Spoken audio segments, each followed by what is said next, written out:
जय शिवराय मित्रांनो, आज आहे आपला फॅट टू फिट सिरीजचा डे 3. ही मील असते आपली प्री वर्कआउट मील. त्याच्यामध्ये मी घेतो 3 एग व्हाईट्स, 1 होल एग आणि 1 ॲपल. त्याच्यानंतर मी जिमला गेलो. आज होता आपला बॅक डे.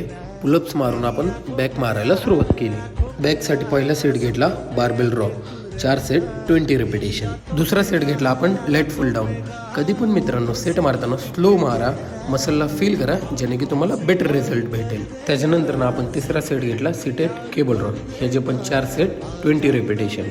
त्याच्यानंतर घेतला मित्रांनो 1 हँड डंबेल रॉ. हा सेट तुमच्या लेट मसलसाठी एकदम परफेक्ट आहे. त्याच्यानंतर पाचवा आणि शेवटचा सेट घेतला मित्रांनो straight arm pull down. बॅकचा workout complete करून त्याच्यानंतर केला कार्डिओ. 15 मिनिटं कार्डिओ केला मित्रांनो. आणि कार्डिओ करताना कधी पण ट्रेडमिलची जी मशीन आहे ती फुल इन्क्लाइनला लावायची आणि 5च्या स्पीडने चालायचं, जेणेकरून तुमचा मसल लॉस होत नाही, फॅट लॉस होतो. कार्डिओ संपून घेतले ॲप्स मारायला. पहिला घेतला hanging leg raise, 4 set 25 repetition. त्यानंतर घेतले मित्रांनो केबल क्रंचेस. ह्याचे पण 4 सेट 25 रेपिटेशन. हळूहळू बॉडीमध्ये रिझल्ट दिसायला लागलेला आहे. येणाऱ्या दिवसात अजून चांगले दिसत. धन्यवाद.